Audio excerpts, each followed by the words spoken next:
Hello students, कक्षा 11 के प्रथम अध्याय रसायन विज्ञान की मूल अवधारणाएं के प्रस्तुत भाग में हम आज अध्ययन करेंगे मोल संकल्पना के बारे में। मोल संकल्पना। मोल क्या है? मोल पदार्थ की मात्रा को मापने का SI मात्रक है।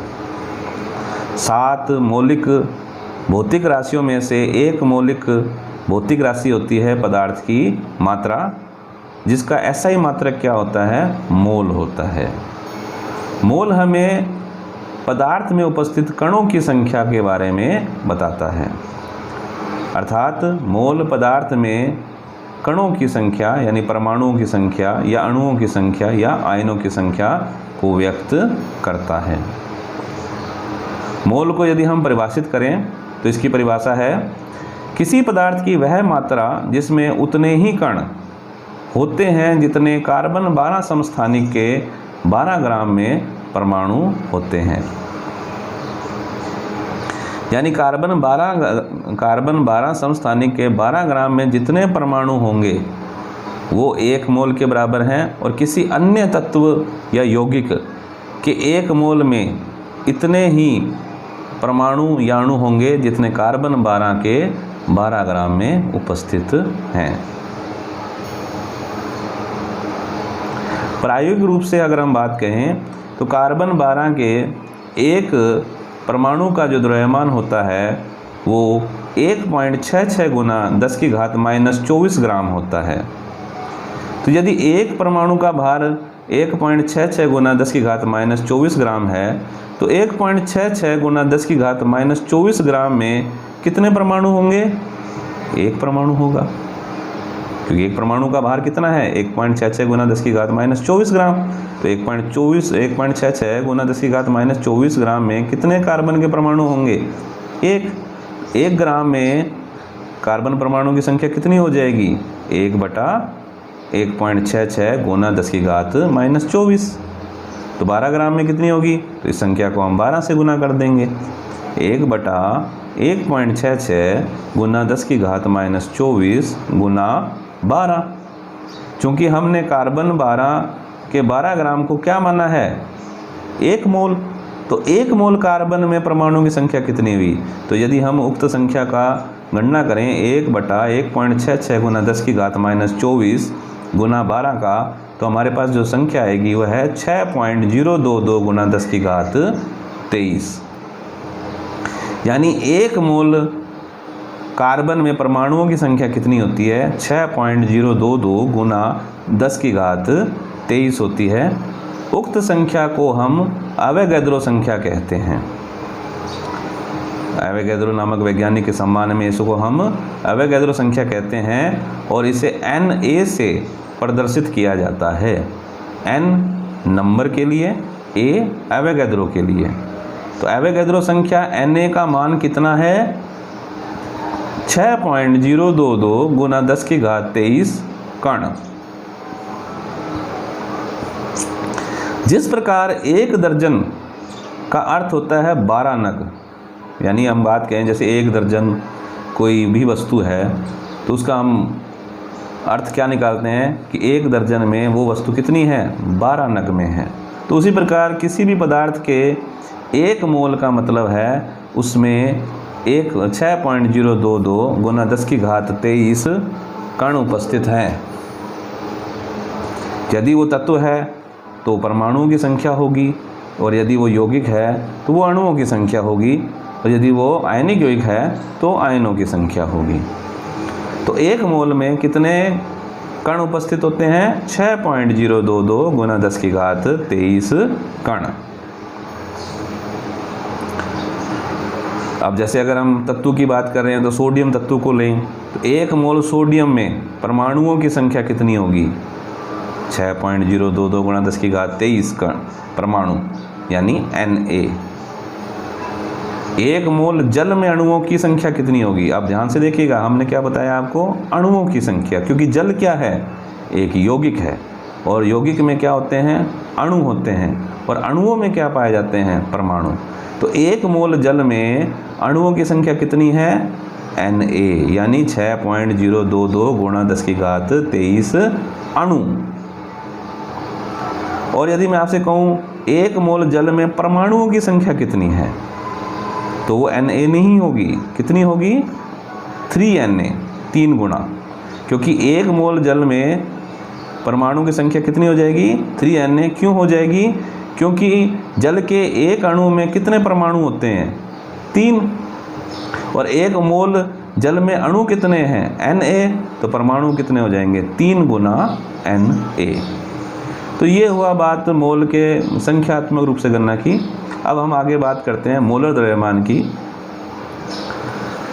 1 मोल पदार्थ का द्रव्यमान मोलर द्रव्यमान कहलाता है। यानी किसी भी पदार्थ के यदि हम 1 मोल का द्रव्यमान लें तो वो द्रव्यमान क्या कहलाएगा? ग्राम में जो द्रव्यमान होगा वो क्या कहलाएगा? मोलर द्रव्यमान कहलाएगा। और मोलर द्रव्यमान का मात्रक होता है ग्राम प्रति मोल।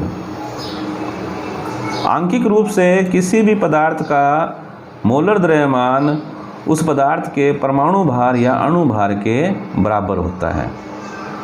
यानी कि यदि मैं कहूँ, अब जैसे कि आप जानते हैं कार्बन का परमाणु भार कितना होता है? 12 EMU, तो उसका मोलर द्रव्यमान कितना हो जाएगा? 12 ग्राम प्रति मोल। तो मोलर द्रव्यमान और परमाणु भार या अणु भार में क्या अंतर होता है कि अणु भार की इकाई तो AMU होती है, जबकि मोलर द्रव्यमान की इकाई ग्राम प्रति मोल होती है। आंकिक रूप से दोनों समान होते हैं। यानी यदि आपको किसी पदार्थ का परमाणु भार या अणु भार आपको मालूम है तो आपको उसका मोलर द्रव्यमान भी मालूम है। बस आपको क्या करना है? AMU के स्थान पर ग्राम प्रति मोल लिखना है। आंकिक रूप से दोनों समान ही होते हैं। जैसे जल का अगर हम बात करें तो आप जानते हैं जल में 2 तो हाइड्रोजन होती है, तो हर हाइड्रोजन का परमाणु भार कितना होता है? 1। तो 2 हाइड्रोजन का परमाणु भार कितना हो जाएगा मिलकर? 2। 1 ऑक्सीजन होती है जिसका परमाणु भार कितना होता है? 16। तो 16 और 2 मिलकर क्या हो गया? 18। तो जल का अणु भार कितना होता है? 18 EMU। तो उसका मोलर द्रव्यमान कितना होगा? बस AMU के स्थान पर हमें क्या लिखना है? ग्राम प्रति मोल लिखना है। तो जल का अणु भार कितना हो जाएगा? 18 ग्राम प्रति मोल। अब मोल और द्रव्यमान में क्या संबंध है उसके बारे में बात करें तो किसी भी पदार्थ के मोल निकालने के लिए हमें उसका ग्राम में भार और उसका मोलर द्रव्यमान मालूम होना चाहिए। तो किसी भी पदार्थ का मोल बराबर होता है पदार्थ का ग्राम में द्रव्यमान बटा उसका मोलर द्रव्यमान। चूँकि मोलर द्रव्यमान आपको मालूम है कैसे निकलता है? अणु भार या परमाणु भार से। तो मोल बराबर हम ये भी कह सकते हैं कि पदार्थ का ग्राम में भार बटा तत्व का तो परमाणु भार, और यदि वो यौगिक है तो यौगिक का अणुभार। तो इस प्रकार से हम यदि आपको पदार्थ की मात्रा दी गई हो ग्राम में और यदि आपको उसका परमाणु भार या अणुभार मालूम हो तो आप उससे उसमें उपस्थित मोलों की संख्या निकाल सकते हैं। और मोलों की संख्या से आप क्या निकाल सकते हैं? उस पदार्थ में उपस्थित परमाणुओं या अणुओं की संख्या निकाल सकते हैं। जिस प्रकार से मोल द्रव्यमान में संबंध है उसी प्रकार से मोल और आयतन में भी संबंध है। 1 मोल पदार्थ का आयतन उसका मोलर आयतन कहलाता है।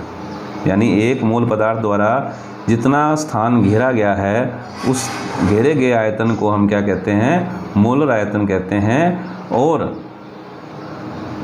मानक ताप और दाब यानी कि 0 डिग्री सेल्सियस ताप और 1 वायुमंडलीय दाब पर 1 मोल आदर्श गैस द्वारा घेरा गया आयतन 22.4 लीटर होता है। कोई भी आदर्श गैस हो, ठीक है, आदर्श स्थितियाँ होती हैं तो उसमें भी कोई गैस व्यवहार करती है तो उसे भी हम आदर्श गैस कहते हैं, या हम आगे पढ़ेंगे आने वाले समय में। तो यहाँ पे अभी के लिए हम ये मान लेते हैं कि कोई भी गैस जो आदर्श स्थितियों में उसके 1 मोल द्वारा कितना आयतन घेरा जाता है? 22.4 लीटर। लेकिन कंडीशन क्या है? STP, standard temperature and pressure, 0 degree Celsius ताप, 1 वायुमंडलीय दाब पर 1 मोल यानी कि Na अणुओं द्वारा घेरा गया आयतन कितना होता है? 22.4 लीटर। दूसरे शब्दों में कहें STP पर 22.4 लीटर गैस में उपस्थित अणुओं की संख्या कितनी होगी? Na। जब Na अणुओं द्वारा कितना आयतन घेरा जा रहा है? 22.4 लीटर। तो 22.4 लीटर में उपस्थित अणुओं की संख्या कितनी होगी? Na।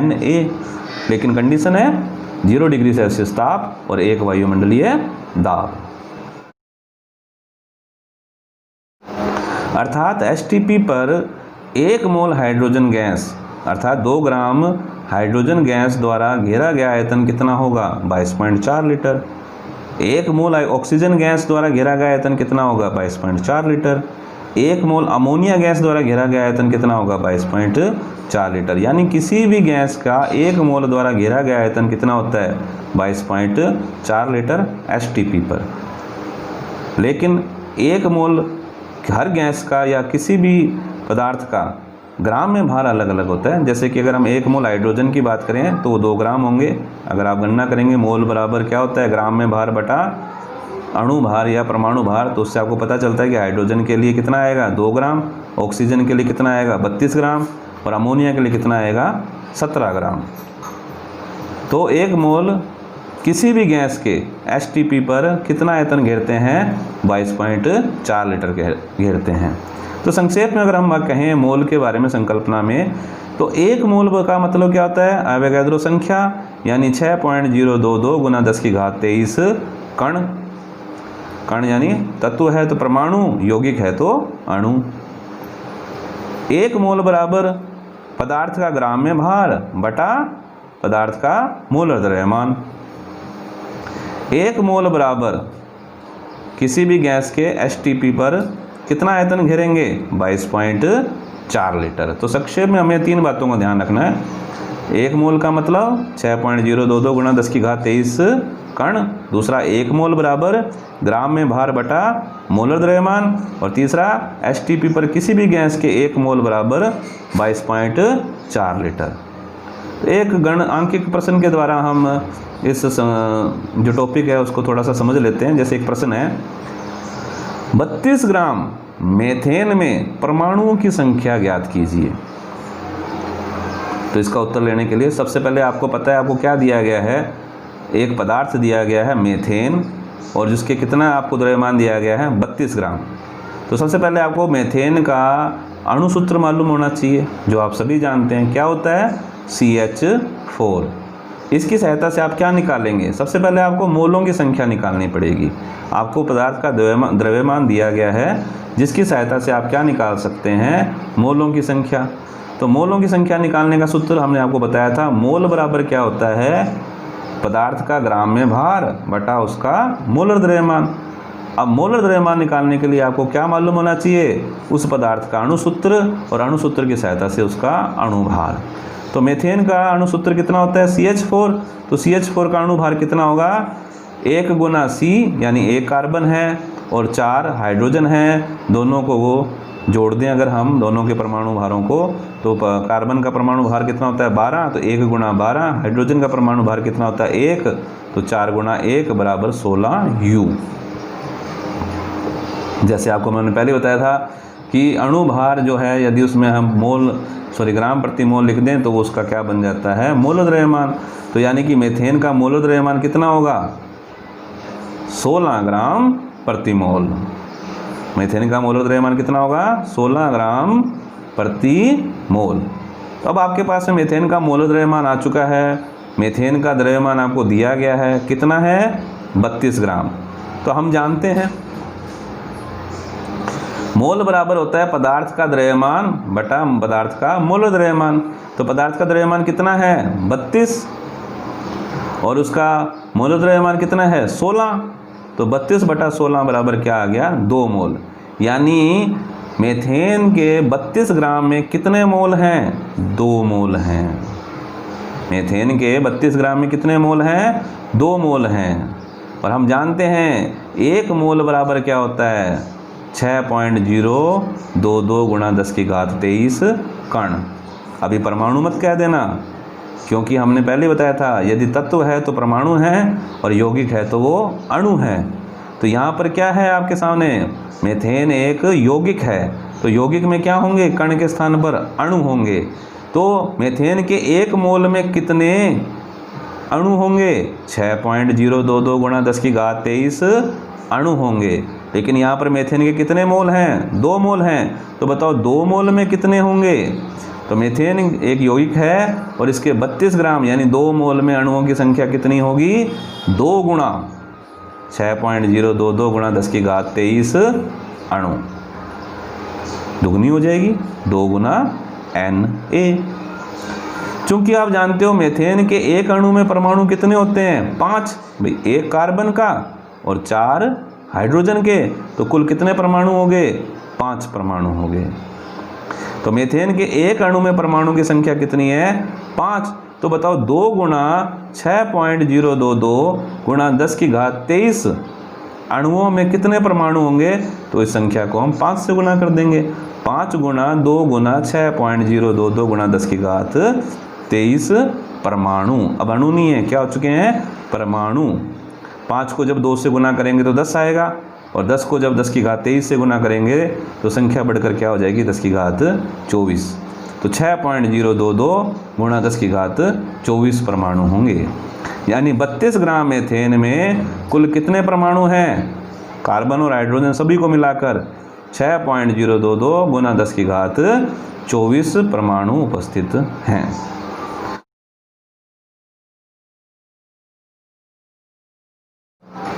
Please like this video and subscribe my channel EasyChem।